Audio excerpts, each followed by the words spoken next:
ಸ್ನೇಹಿತರೆ, ಈ ಭೂಮಿ ಮೇಲೆ ಮಾಡಬಾರದಂತ ಪಾಪ ಕರ್ಮಗಳನ್ನ ಮಾಡಿ ಹೆಂಗೆ ಜೀವನ ಮಾಡ್ತಾ ಇರ್ತಾರೆ, ಹೆಂಗೆ ಬದುಕನ್ನು ಸಾಗಿಸ್ತಾ ಇರ್ತಾರೆ. ಬಟ್ ಇಲ್ಲಿ ನೋಡಿ, ಇವತ್ತು ಹೇಳೋದಕ್ಕೆ ಹೊರಟಿರುವಂತ ಈ ಸ್ಟೋರಿ ನಿಜಕ್ಕೂ ಮನ ಕಲ್ಕುವಂಥದ್ದು. ಇನ್ನೂ ಈ ಪ್ರಪಂಚದ ಜ್ಞಾನವನ್ನೇ ಅರಿಯದ ಪುಟ್ಟ ಕಂದಮ್ಮಗಳು ಜೀವಂತವಾಗಿ ಬೆಂಕಿನಲ್ಲಿ ಸುಟ್ಟು ಕರಕಲಾಗಿರುವಂಥದ್ದು. ಪುರಂನ ಕೊತ್ತನೂರಿನ ನಾರಾಯಣಪುರದಲ್ಲಿ ನಡೆದಿರುವಂತ ಘಟನೆ ಇದು. ಘಟನೆ ಹೆಂಗಾಗುತ್ತೆ ಅಂತ ನೋಡೋದಾದ್ರೆ, ಶೆಡ್ ನಲ್ಲಿ ಅಂದ್ರೆ ನೋಡಿ, ಈ ಇಬ್ಬರು ದಂಪತಿಗಳು ರಾಯಚೂರಿನಿಂದ ಜೀವನೋಪಾಯಕ್ಕಾಗಿ ಅಂದ್ರೆ ಕೂಲಿ ಕೆಲಸಕ್ಕೋಸ್ಕರ, ಹೊಟ್ಟೆ ಹೊಡೆದು ಜೀವನ ಮಾಡೋದಕ್ಕೋಸ್ಕರ, ಇಲ್ಲಿ ಕೂಲಿ ಮಾಡಿ ಜೀವನ ಮಾಡೋದಕ್ಕೋಸ್ಕರ ಇಬ್ರು ಮಕ್ಕಳನ್ನು ಕೂಡ ನಾನು ಆಗ್ಲೇ ಹೇಳಿದಾಗೆ ಅರ್ಜುನ್ ಜೊತೆನಲ್ಲಿ ಆಶಾ ಎಂಬ 5 ವರ್ಷ ಒಂದು ಮಗುಗೆ, ಇನ್ನೊಂದು ಮಗುಗೆ 3 ವರ್ಷ, ಈ ಇಬ್ರು ಮಕ್ಕಳನ್ನ ಕರ್ಕೊಂಡು ಇಲ್ಲಿ ಜೀವನೋಪಯೋಗಕ್ಕಾಗಿ ಕೂಲಿ ಕೆಲಸ ಮಾಡ್ಕೊಂಡು ಜೀವನ ಮಾಡೋಣ ಅಂತ ಹೇಳಿ ಬೆಂಗಳೂರಿನ KR ಪುರಂನ ಕೊತ್ತನೂರಿನ ನಾರಾಯಣಪುರದಲ್ಲಿ ಒಂದು ಶೆಡ್ ನಲ್ಲಿ ವಾಸ ಆಗಿರ್ತಾರೆ. ಆ ಶೆಡ್ ನಲ್ಲಿ ಒಂದಷ್ಟು ಕಾಮಗಾರಿ ಕೂಡ ನಡೆಯುವಂತ ಕೆಲಸ ಆಗ್ತಾ ಇರುತ್ತೆ. ಅಲ್ಲಿ ಆಗ್ಲೇ ಹೇಳಿದಾಗ ಅದೇ ಕೂಲಿ ಕೆಲಸಕ್ಕೋಸ್ಕರ ಅವ್ರು ಬಂದಿರ್ತಾರೆ ದಂಪತಿಗಳು.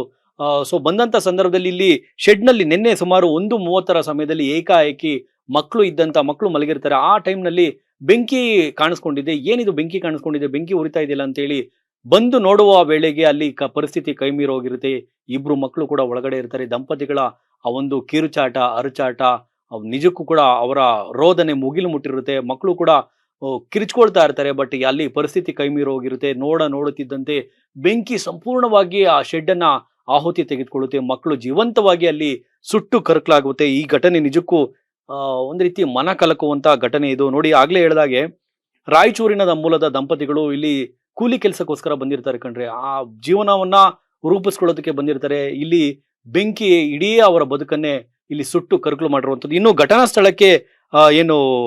ಸ್ಥಳಕ್ಕೆ ಪೊಲೀಸ್ ಅಧಿಕಾರಿಗಳಾಗಿರ್ಬೋದು, ಇನ್ನು KR ಪುರಂನ ಜಂಟಿ ಆಯುಕ್ತೆ ಡಾಕ್ಟರ್ ಸುಧಾ ಸ್ವಪ್ನ ಅವರು ಸೇರಿದಂತೆ ಕೊತ್ತನೂರಿನ ಪೊಲೀಸರು ಕೂಡ ಸ್ಥಳಕ್ಕೆ ಭೇಟಿ ಕೊಟ್ಟು ಅಲ್ಲಿ ಏನು ಕಾಮಗಾರಿ ನಡೀತಾ ಇದ್ದಂತ ಆ ಒಂದು ಶೆಡ್ ನ ಮಾಲೀಕರು ಜೊತೆಯಲ್ಲಿ ಅಲ್ಲಿದ್ದಂಥವ್ರ ಮೇಲೆ, ಇದಕ್ಕೆ ಸಂಬಂಧಪಟ್ಟವ್ರ ಮೇಲೆ ಪ್ರಕರಣವನ್ನು ಕೂಡ ದಾಖಲಿಸಿಕೊಳ್ಳುವಂತ ಕೆಲಸವನ್ನು ಕೂಡ ಇಲ್ಲಿ ಮಾಡಿರುವಂತದ್ದು. ಜೊತೆಯಲ್ಲಿ ಗುತ್ತಿಗೆದಾರರ ವಿರುದ್ಧ ಹಾಗೂ ಏನು ಆ ಶೆಡ್ ನ ಮಾಲೀಕರು ಇರ್ತಾರಲ್ಲ ಅವ್ರ ಮೇಲೂ ಕೂಡ ಶೆಡ್ ಅನ್ನು ತೆರವುಗೊಳಿಸಿ ಅಲ್ಲಿ ಗುತ್ತಿಗೆದಾರರ ವಿರುದ್ಧ ಕ್ರಮವನ್ನು ಕೂಡ ಇಲ್ಲಿ ಕೊತ್ತನೂರಿನ ಪೊಲೀಸರು ಕ್ರಮವನ್ನು ಕೂಡ ಜರುಗಿಸಿರುವಂತದ್ದು. ಆಗ್ಲೇ ಹೇಳಿದಾಗೆ ಸ್ಥಳಕ್ಕೆ KR ಪುರಂನ ಜಂಟಿ ಆಯುಕ್ತೆ ಡಾಕ್ಟರ್ ಸುಧಾ ಸ್ವಪ್ನ ಅವರು ಕೂಡ ಪರಿಶೀಲನೆ ನಡೆಸಿ ಈ ಅನ್ಯಾಯ ಆಗಿದೆಯಲ್ಲ, ಈ ಕುಟುಂಬ ದಂಪತಿಗಳು ಮಕ್ಕಳನ್ನ ಕಳೆದುಕೊಂಡಿದ್ದಾರಲ್ಲ ಅವರಿಗೆ ನ್ಯಾಯ ಒದಗಿಸುವಂತ ಕೆಲಸವನ್ನು ಕೂಡ ಮಾಡ್ತಾ ಇರುವಂತದ್ದು. ಜೊತೆಯಲ್ಲಿ ನೋಡಿ, ಆಗ್ಲೇ ಹೇಳಿದಾಗೆ ಈ ಕಲಿಯುಗದಲ್ಲಿ ಮಾಡಬಾರದ ಪಾಪ ಕರ್ಮಗಳನ್ನ ಮಾಡಿ ಇನ್ನೂ ಕೂಡ ಜೀವ ಹೊತ್ಕೊಂಡು ತಿರುಗ್ತಾ ಇರ್ತಾರಲ್ಲ ಅಂತವ್ರಿಗೆ ಏನೂ ಆಗೋದಿಲ್ಲ. ನಮ್ಮ ಹಳ್ಳಿ ಕಡೆ ಹೇಳ್ತಾರೆ ಗಾದೆ.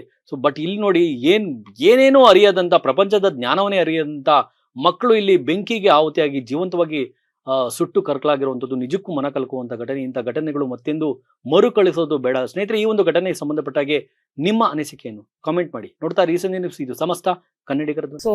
ನಿನ್ನೆ ಈ ಜಾಗದಲ್ಲಿ ನಡೆದ ಒಂದು ಅಗ್ನಿ ದುರಂತದಲ್ಲಿ 2 ಮಕ್ಕಳು, ಒಂದು 5 ವರ್ಷ ಮತ್ತೆ ಒಂದು 3 ವರ್ಷ, ಅರ್ಜುನ್ ಮತ್ತೆ ಆಶಾ ಅಂತ ಮಕ್ಕಳು ಅಗ್ನಿ ದುರಂತದಲ್ಲಿ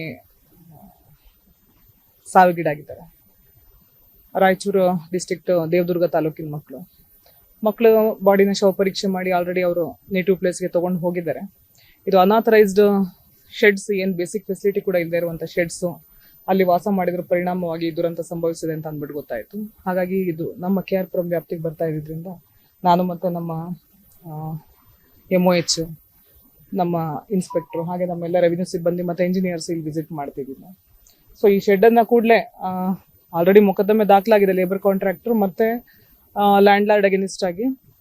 ಎಲ್ಲ ಶೆಡ್ಡನ್ನು ವೆಕೇಟ್ ಮಾಡಿಸೋದಕ್ಕೆ ಇಮಿಡಿಯೇಟ್ಲಿ ಕಾರ್ಯಾಚರಣೆ ಮಾಡೋದಕ್ಕೆ ಹೇಳಿದ್ವಿ. ಆ ಹಿನ್ನೆಲೆಯಲ್ಲಿ ಇವತ್ತು ಇಲ್ಲಿ ಭೇಟಿ ಮಾಡಿ